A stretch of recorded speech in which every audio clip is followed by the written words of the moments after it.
एक राजा थे, नाम था चित्रकेतु।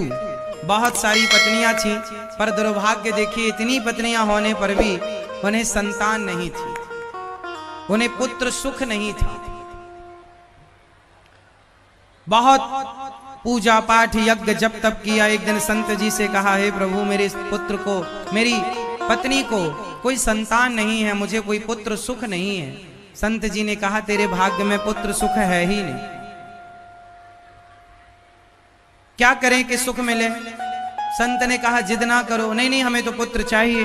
तो ठीक है, आपको चाहिए तो एक काम करो कि आप ये फल खिला दो।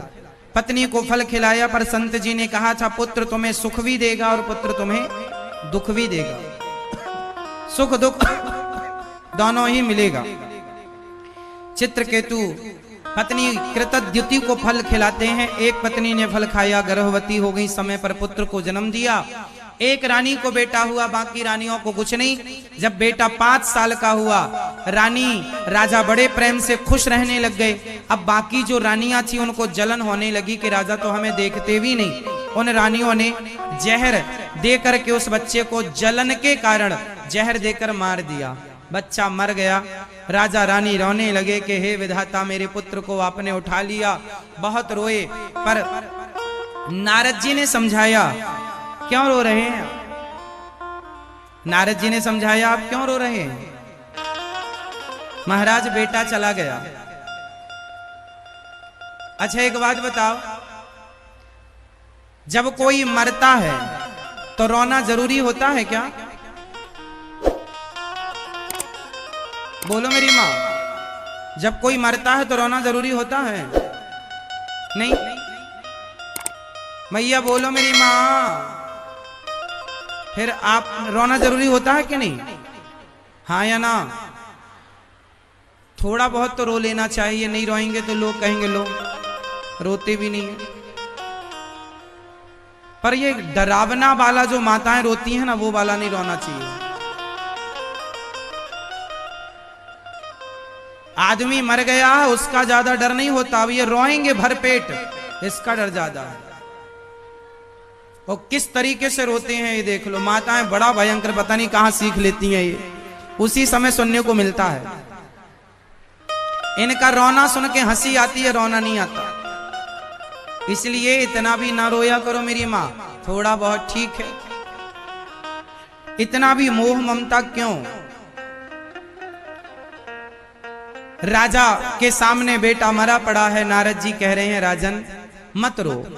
क्या करें महाराज, बेटा छोटा है, क्या अपराध किया होगा, क्या पाप किया होगा, हमसे भगवान ने बेटा छीन लिया। नारद जी ने समझाया, नहीं माने तो मरे हुए पुत्र को जीवित कर दिया नारद जी ने। लो अब मरा हुआ बेटा जीवित हुआ। राजा गले लगाने दौड़े। उस बेटे ने कहा, खबरदार पिताजी, आप मुझे अपना कह रहे हैं, बताओ मैं आपका किस जन्म का पुत्र हूं? पिता ने कहा, बेटा तुम मेरे पुत्र हो। उस पुत्र ने कहा, पिताजी मेरे कितनी बार जन्म हुए हैं, किस जन्म का संबंध आपसे मेरा है? मैं तो अपना कुछ हिसाब किताब चुकाने आया था, सो चुका कर जा रहा हूं। पिछले जन्म में मैं भिखारी था और आपके घर भिक्षा मांगने आया, तो आपने मुझे गेहूं काटा दिया, थोड़ा सा ओपले कंडे दिए, मैंने शाम के समय उन कंडों में आग लगा दी, ध्यान दिया नहीं। उन कंडों में, ओपलों में बहुत सारी चींटियां थी, जलकर समाप्त हो गई। उस आग में मैंने आपके आटे की 5 रोटियां बनाई और 5 रोटियां भोग लगाकर ठाकुर जी को प्रसाद पाया। आपकी 5 रोटियां खाई थी तो 5 वर्ष तक आपका बेटा बन के आपके 5 रोटियों का हिसाब मैंने चुकाया। मैंने उन चींटियों को जलाया, उन्होंने मुझे इस जन्म में जहर दे करके जला दिया। वो तो भोग लगाया भगवान को, तो एक ही जन्म में सबका हिसाब किताब चुक गया, वरना करोड़ों बार जन्म लेके सबका अलग अलग हिसाब किताब चुकाना पड़ता। आपको क्या लगता है, आप लोगों ने ये जो जन्म लिया है, क्यों लिया है जन्म? आपकी पत्नी, आपका पति कौन है? आपका हिसाब किताब चुकाने के लिए।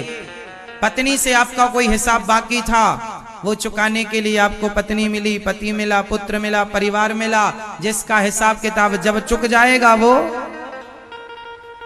हाँ मेरी माँ, जिसका जब हिसाब चुक जाएगा तो चला जाएगा। क्योंकि यहां यहां संसार में, इस संसार में जो आया है वो अपना हिसाब किताब चुकाने ही आया है। आपकी पत्नी आपको कब जाएगी छोड़कर, आपका पति आपको कब जाएगा छोड़कर, जब आप उसका हिसाब किताब पूरा हो जाएगा। 7 दिन के लिए हम दिल्ली आए हैं कथा सुनाने, 7 दिन सुनाएंगे चले जाएंगे। हमारा 7 दिन के लिए ही यहां आना हुआ है। उसी तरह जैसे हम 7 दिन के लिए आए हैं, आप लोग इस मैदान पर 3 घंटे 3.5 घंटे के लिए आए हैं, कथा पूरी होते ही आप लोग चले जाएंगे। उसी तरह हम लोग इस संसार में कोई 70 साल के लिए, कोई 80 साल के लिए, कोई 100 साल के लिए आया है, हिसाब किताब पूरा करेगा, रवानगी होगी, छुट्टी, चलो आए हो जाओ।